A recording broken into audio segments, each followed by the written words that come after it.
Buenos días, amigos televidentes. Finalizamos una semana de labores y le doy la más cordial de las bienvenidas a su espacio Perspectivas. Muchas gracias por darnos la oportunidad de acompañarle y tal vez entender un poco más de los temas que están en la coyuntura nacional. A propósito, esta mañana vamos a hablar de temas económicos, precisamente del primer informe económico que ha presentado FUSADES referente al primer trimestre de este año 2013. Y para ello, esta mañana voy a conversar con Álvaro Trigueros. Él es director de estudios económicos de FUSADES. Bienvenido, qué gusto tenerlo con nosotros. Muy buenos días, Samuel, es un gusto para nosotros también y buenos días a todos los televidentes.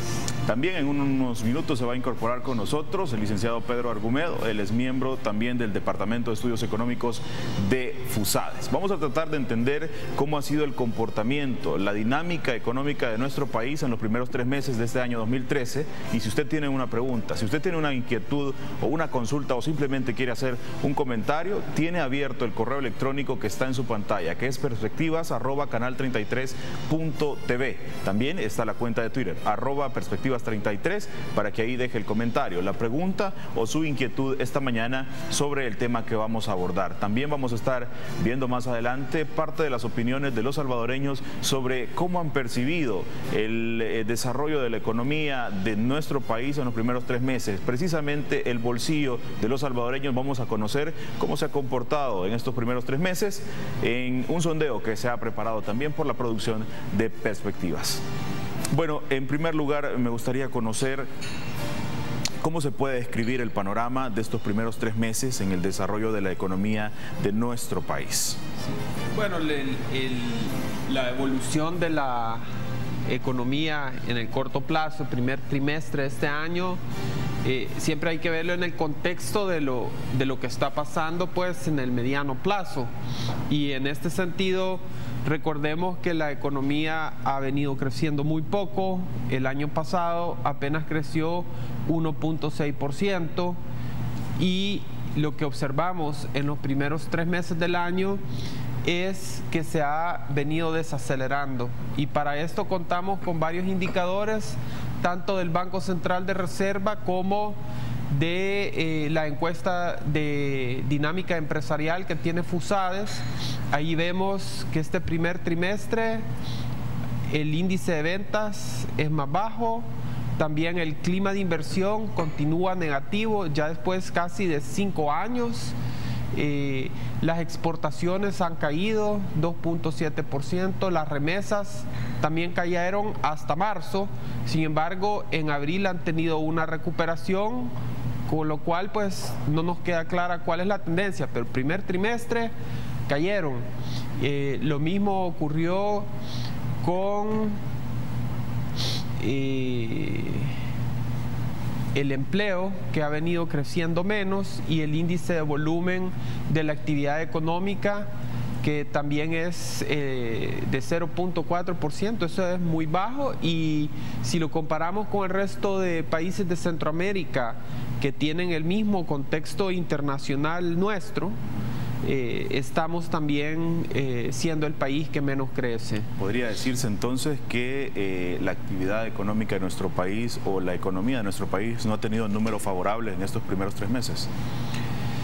Sí, en general no ha tenido, hay algunas cositas, ¿verdad? Por ejemplo, en el caso de las exportaciones, aunque cayeron, la maquila sí creció cerca de un 11%, las exportaciones de maquila, pero eso no compensó la caída que tuvimos en las exportaciones tradicionales, donde va el café y el azúcar, que cayeron bastante, cerca de un 30%. Entonces el saldo al final es negativo. Vamos también a darle la bienvenida al licenciado Pedro Argumedo, miembro también del Departamento de Estudios Económicos de FUSADES. Gracias por acompañarnos esta mañana. Muy buenos días, muchas gracias por la invitación. Gracias. Y también vamos a aprovechar, son varios los puntos y los aspectos que han sido abordados desde este informe que ha presentado FUSADES. Tal vez conocer cuáles son los que destacan o llaman más la atención sobre el comportamiento de la economía en estos primeros 3 meses. Sí, bueno, en primer lugar, quizás destacar que nuestro país se mueve en toda la economía mundial, ¿verdad? Y tener en cuenta que la economía mundial está pasando por un por un periodo donde crece muy poco, ¿verdad? Entonces, al crecer muy poco también hay dos efectos. Uno es que la capacidad de exportar también se ve limitado por ese menor crecimiento mundial. Y por otra parte, para nosotros es especial el desempeño de la economía de Estados Unidos. La economía de Estados Unidos pues, va a crecer, de acuerdo a las previsiones del Fondo Monetario, 1.9%, un poco menor que el año anterior. Y entonces ese factor se vuelve en un elemento donde el menor dinamismo de la economía de Estados Unidos reduce las oportunidades de empleo para los hispanos que trabajan allá y principalmente para nuestros compatriotas, ¿verdad? Y eso se ve reflejado en el flujo de remesas, el cual al primer trimestre muestra una tasa negativa comparada con el primer trimestre del año pasado de 2.9. Ahora, ese mecanismo de las remesas ha sido bien importante el año pasado porque permitió que el consumo, que es uno de los componentes a través de cómo crece la economía, fue uno de los que dinamizó el desempeño del año pasado, ¿verdad? Entonces recordemos que la economía del año pasado creció 1.6%, fue muy bajo. Entonces, si el año pasado las remesas jugaron un rol para que la economía creciera un poco más, si este año ya comenzamos en terreno negativo, eso quiere decir que la economía pierde como un motor de crecimiento, ¿verdad? No obstante, el otro factor es el de las exportaciones, ¿verdad? Si la economía mundial crece un poco, las exportaciones son menos dinámicas y lo que observamos al primer trimestre es que estas igual se mantienen en terreno negativo. Ahora, un primer trimestre lo que nos hace es nada más encender las luces de alerta, ¿verdad? Encender las primeras luces de alerta de lo que resta en el transcurso del año para hacer las acciones correspondientes para mejorar el desempeño de la actividad económica. Entonces ahí tenemos la necesidad de crear los mecanismos para aumentar las exportaciones hacia otros mercados. Por ejemplo, Álvaro Trigueros ya mencionaba el tema de la maquila, ¿verdad? La maquila está creciendo a buen ritmo y esto está de alguna manera reflejado a que a principios del año pues la Asamblea también aprobó la ley de zonas francas, la reforma de la ley de zonas francas, la cual hace crea un clima más predecible a mediano plazo sobre las maquilas y eso ha permitido que también operaciones que estaban pendientes de expandirse se han logrado expandir a partir de esa certidumbre. Entonces, con ese ejemplo, lo que nos ilustra es que si nosotros hacemos acciones que compensen ese entorno negativo, la economía puede crecer. Y en este primer trimestre, pues nosotros hemos estado trabajando y apoyando las gestiones que ha realizado tanto el gobierno central como la Asamblea Legislativa para apoyar la ley de APPs, ¿verdad? La ley de asocios públicos privados, porque consideramos que la economía ha mostrado por varios años una tasa de inversión muy baja. Entonces, al tener una tasa de inversión muy baja, la pregunta que nos debemos de hacer, ¿qué debemos de hacer para promover un mejor clima de inversión?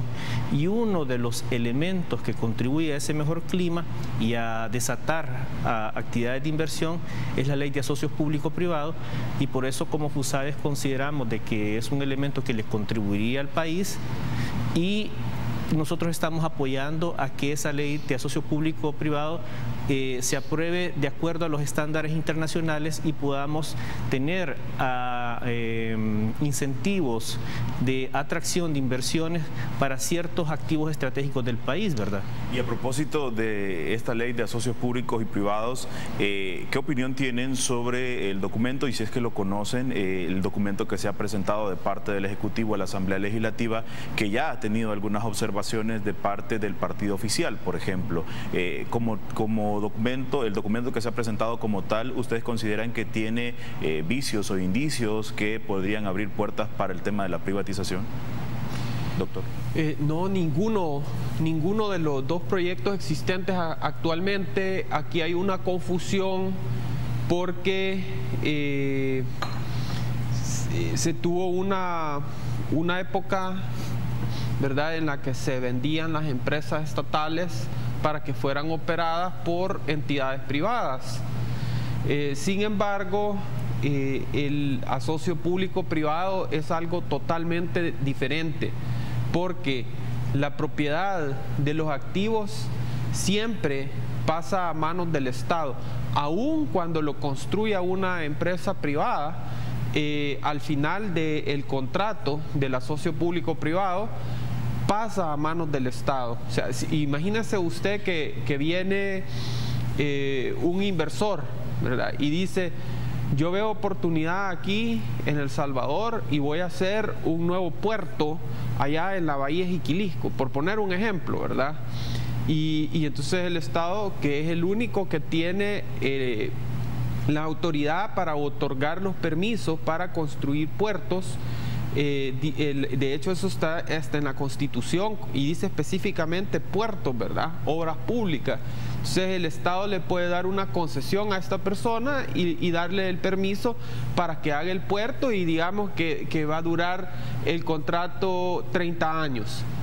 Viene el privado, invierte, construye el puerto, lo opera, y al final de los 30 años esa gran inversión que se hizo pasa a manos del Estado. Absolutamente eso no es privatización. Entonces, ese es un ejemplo de lo que consiste un asocio público-privado.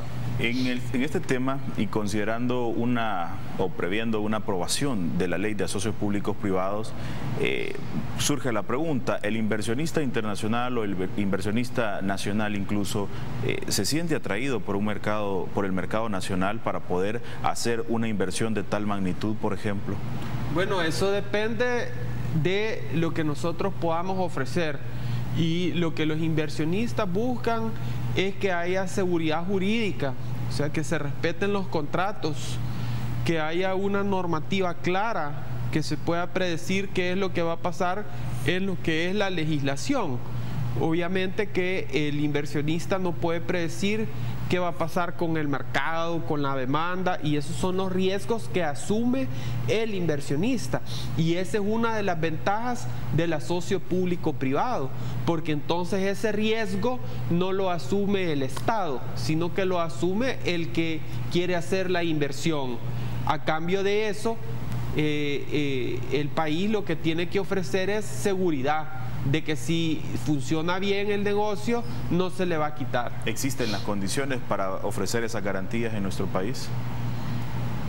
Yo creo que eso depende totalmente de nosotros, depende, como decía Pedro, de que hagamos una buena legislación que cumpla con los estándares internacionales, que tenga bien claro cómo se hace el proceso, porque es un proceso complejo, complicado, tiene muchos actores. Entonces, si eso está delineado, el mapa y la ruta de cómo se va a realizar el asocio público-privado, entonces se puede hacer atractivo. Hemos visto que se está haciendo en Nicaragua, que se está haciendo en Honduras, en Costa Rica, en Chile hay cientos de ejemplos de asocios público-privados. En Colombia, que recientemente modificaron la ley, hay cola de inversionistas que quieren hacer asocios público-privados.